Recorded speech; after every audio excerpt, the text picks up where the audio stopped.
Olá, bom dia! Hoje estreia um novo programa de agronegócios da Band Vale. O Semana Terra Viva vai trazer para você todos os domingos as notícias do campo e as novidades do setor pelo Brasil afora. E claro, você vai ficar por dentro do que acontece aqui na nossa região. A gente começa com uma belíssima reportagem sobre as orquídeas que podem ser uma renda extra para os produtores rurais. O Brasil tem mais de 2.000 variedades. No Orquidário de Brasília, existe um exemplar que pesa 1 tonelada.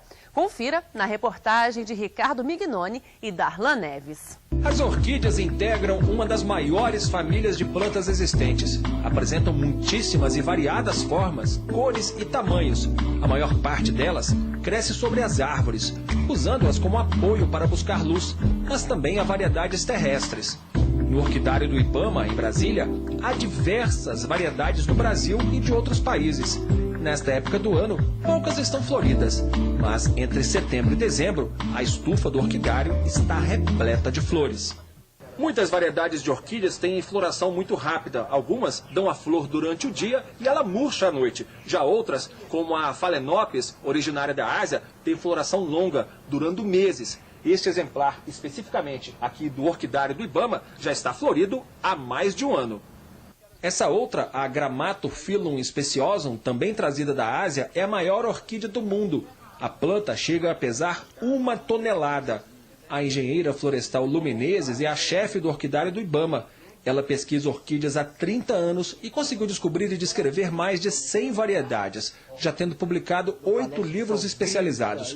O último é este, sobre a Cattleya valkyriana, uma espécie do cerrado brasileiro. É a orquídea rainha do cerrado e, no momento atual, é a mais importante orquídea brasileira comercializada para o exterior. Lu tem um verdadeiro caso de amor com as orquídeas. É uma vida inteira dedicada às plantas. Trabalho lembrado no Dia do Orquidófilo, comemorado em 22 de junho. Eu já publiquei 8 livros e não sei o que eu gosto mais. São 2 gêneros que eu tenho uma certa paixão, o gênero Cirtopódio e o gênero Cattleya. Muitas orquídeas são originárias do Brasil, principalmente nos biomas do Cerrado e da Mata Atlântica, e podem até proporcionar renda para os produtores rurais. Agora, o produtor não pode simplesmente pegar a planta na mata e vendê-la. Ele tem que catar as sementes, cultivá-las em laboratório e aí sim comercializar as orquídeas. Essas plantas de laboratório que são legais para a venda. E existe mercado para orquídea? Um mercado imenso que, inclusive, ainda não é perfeitamente explorado no Brasil, como acontece na Ásia. Na Ásia é o mais espetacular comércio de orquídeas do mundo.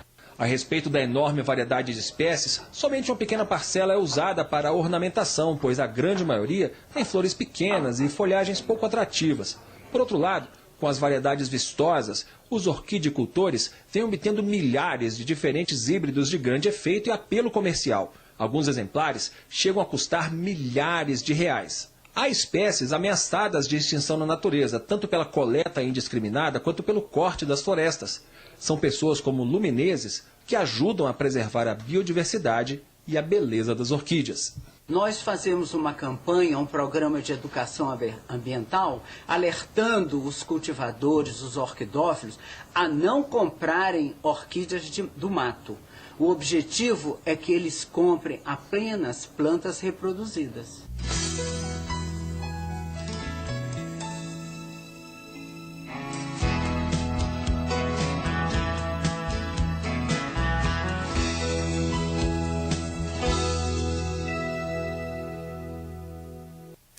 Essa semana, o brasileiro José Graziano da Silva foi eleito diretor-geral da FAO, a Organização das Nações Unidas para a Agricultura e a Alimentação.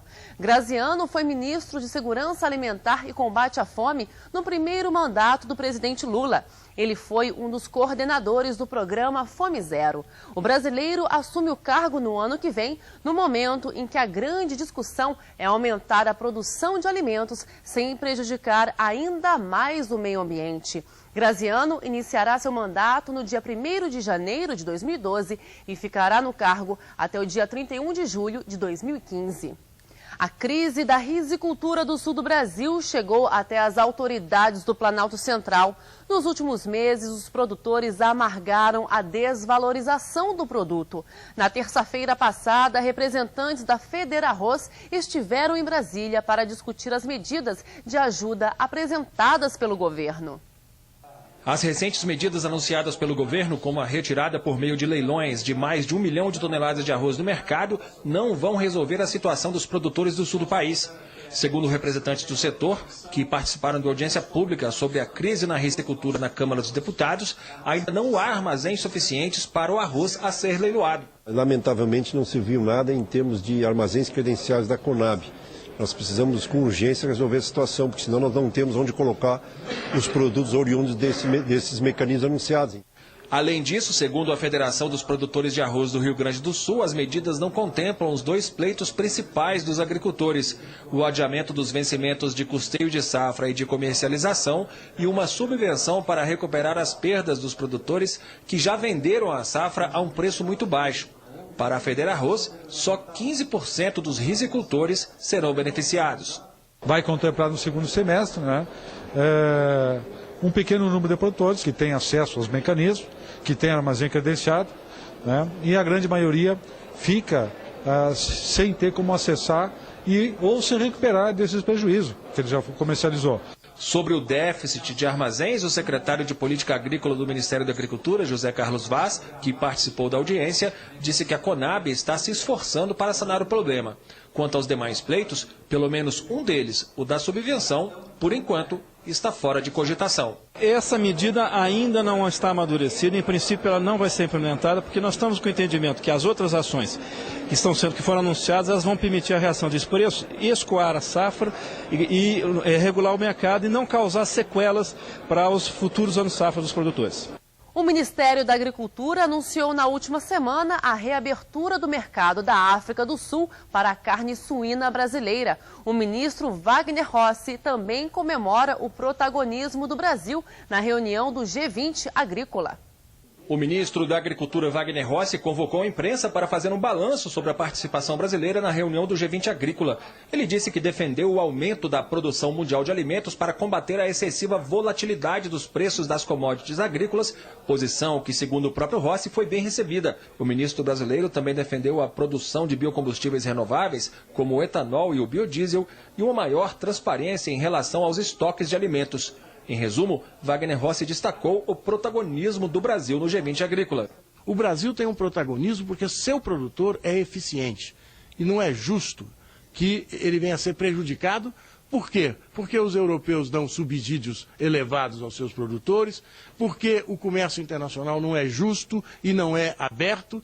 Se houver concorrência livre, o produtor brasileiro tem um produto de qualidade, um preço bom e ganha grande parte das concorrências mundiais. Wagner Rossi afirmou que a proposta de financeirização do mercado agrícola mundial, defendida pela França, ainda dependerá de futuras discussões. A posição do Brasil é de que é preciso avaliar o impacto que a medida pode causar na formação dos preços futuros. O que nós defendemos é essa liberdade de comércio. O Brasil, a Argentina, os Estados Unidos, a Austrália, os países produtores não aceitavam controle de preço. Aceitam sim que se faça um enfrentamento da questão da especulação financeira com commodities agrícolas, que nós precisamos estudar melhor para saber até que ponto elas interferem na formação de preços. Em meio ao balanço da participação brasileira na reunião do G20 Agrícola, o país teve uma boa notícia hoje no setor exportador. A África do Sul autorizou a importação de carne suína brasileira. O país tem um mercado potencial para o produto do Brasil de cerca de 40 a 50 milhões de dólares por ano. É, portanto, um momento em que, apesar da crise com a Rússia, a expectativa é muito positiva em relação à carne suína nos próximos meses e anos.